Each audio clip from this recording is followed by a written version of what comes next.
आज जो हम पढ़ने जा रहे हैं वह इंग्लिश ग्रामर, जो क्लास 9th और 10th के लिए बहुत ही इम्पॉर्टेंट है। तो ये इंग्लिश ग्रामर में हम जो स्टार्ट करेंगे वो सबसे पहले हम सेंटेंस से स्टार्ट करेंगे।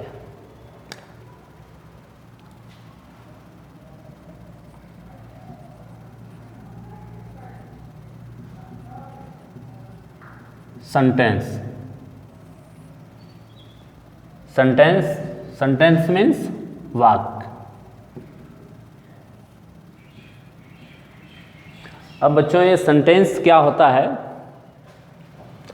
ये सेंटेंस का डिफिनेशन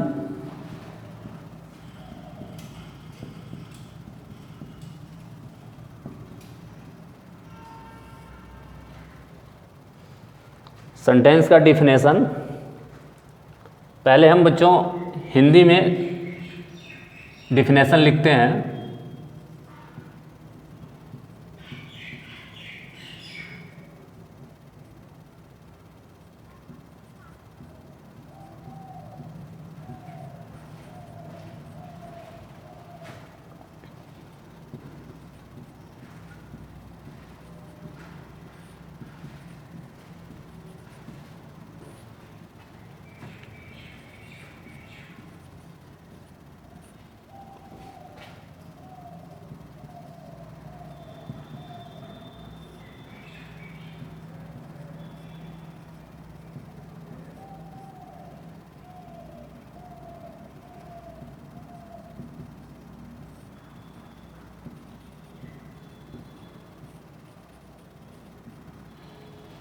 हमने यहाँ सेंटेंस का डिफिनेशन हिंदी में लिखा।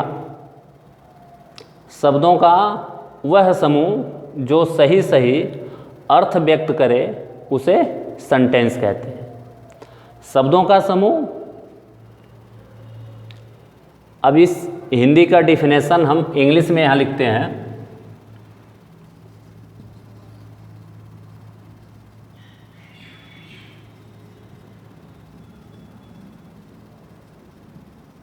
A group of words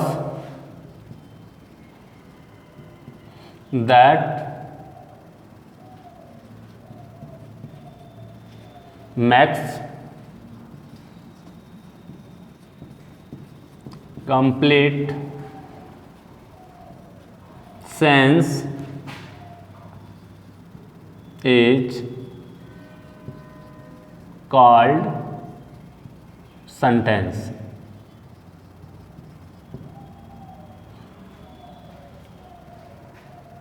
English में definition, a group of words that makes complete sense is called sentence.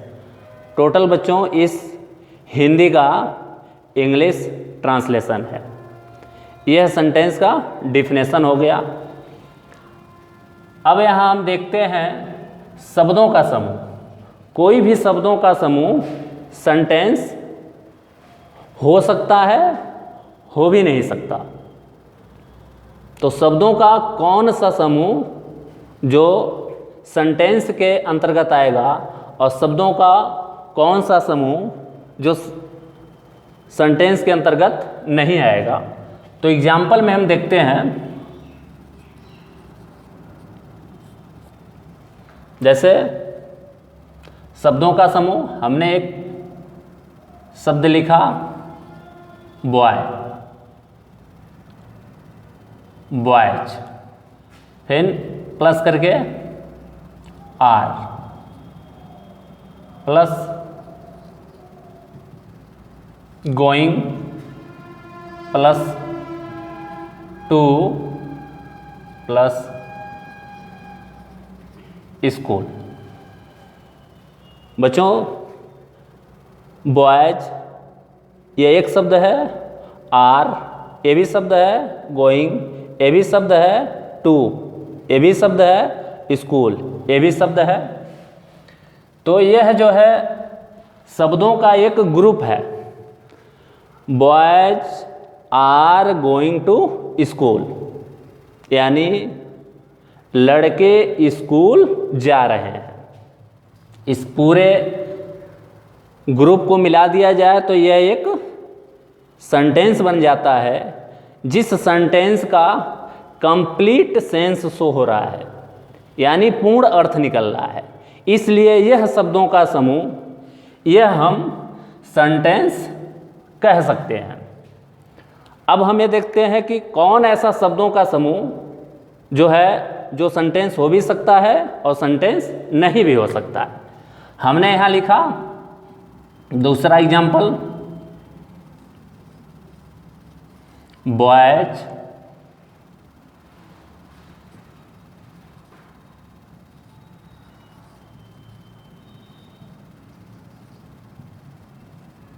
Girls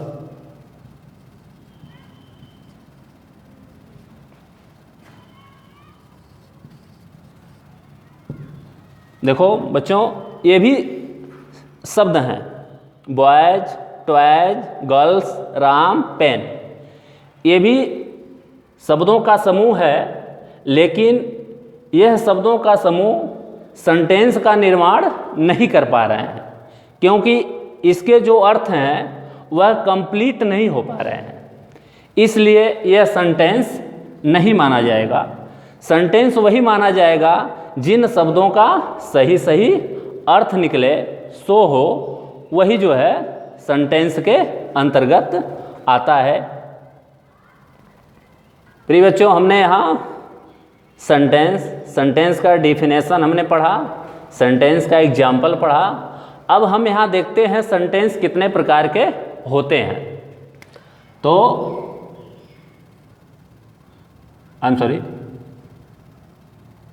kinds of sentence.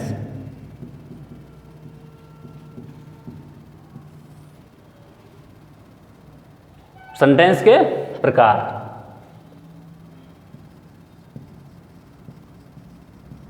There are 5 kinds of sentence. There are 5 kinds of sentence. Sentence 5 प्रकार के होते हैं। इन हम पांचों प्रकार को लिखते हैं।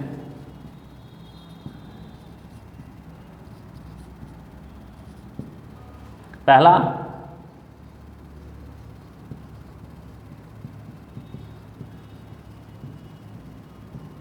Assertive sentence. असर्टिव सेंटेंस की Hindi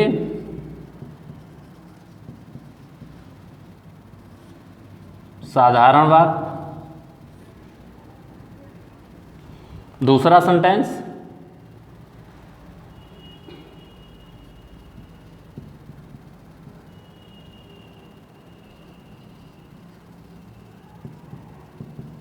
interrogative sentence.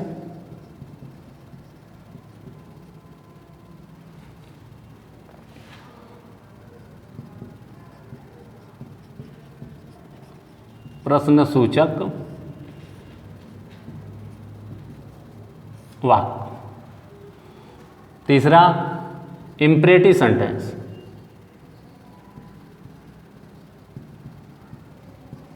Imperative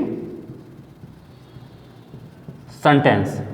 imperative sentence की हिंदी होती है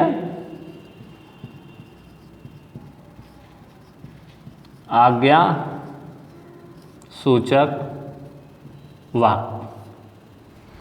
फोर्थ देखते हैं, ऑप्टेटिव सेंटेंस।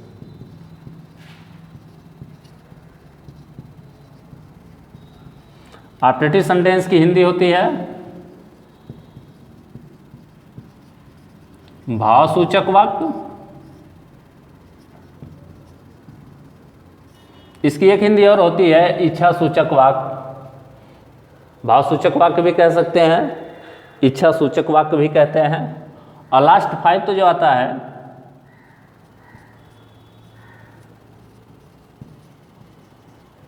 Exclamatory sentence.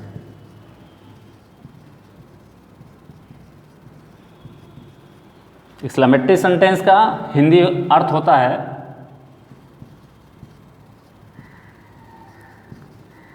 विस्मय सूचक वाक्य। प्रिय बच्चों, हमने यहाँ सेंटेंस के प्रकार हम यहाँ पढ़े। Kinds of sentence, there are 5 kinds of sentence. पहला असर्टिव सेंटेंस, साधारण वाक्य। इंटरोगेटिव सेंटेंस, प्रश्न सूचक वाक्य। इंपरेटिव सेंटेंस, आज्ञा सूचक वाक्य। ऑप्टेटिव सेंटेंस, भाव सूचक वाक्य। एक्सक्लेमेटरी सेंटेंस, विस्मय सूचक वाक्य। ये 5 सेंटेंस। जो काइंड्स ऑफ सेंटेंस के जो हम 5 प्रकार पढ़े, तो इन 5 प्रकार में जो पहला नंबर आता है, पहला assertive sentence. Assertive sentence. Assertive sentence का हम यहां डिफिनेशन देखते हैं।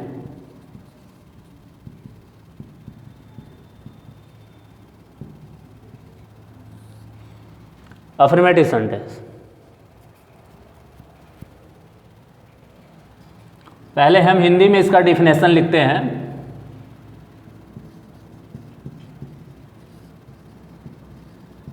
जिस वाक्य में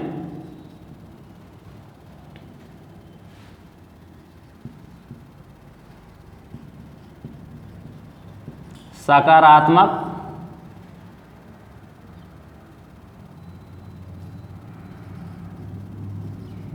अथवा नकारात्मक भाव का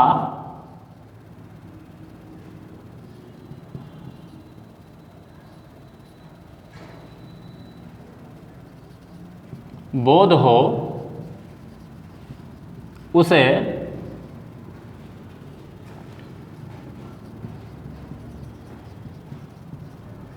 साधारण वाक्य कहते हैं। बच्चों, हमने यहाँ असर्टिव सेंटेंस का डिफिनेशन लिखा हिंदी में। जिस वाक्य में सकारात्मक अथवा नकारात्मक, सकारात्मक अथवा नकारात्मक दोनों भाव का बोध हो, उसे साधारण वाक्य कहते हैं। इंग्लिश में डिफिनेशन हम लिखते हैं,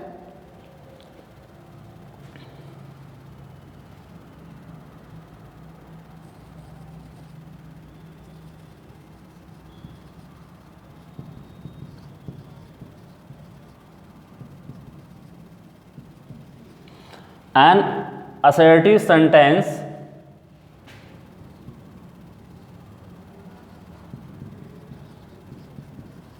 indicates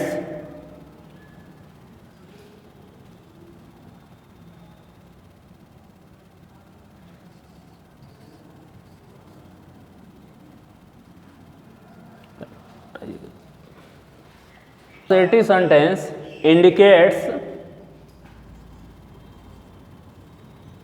पॉजिटिव और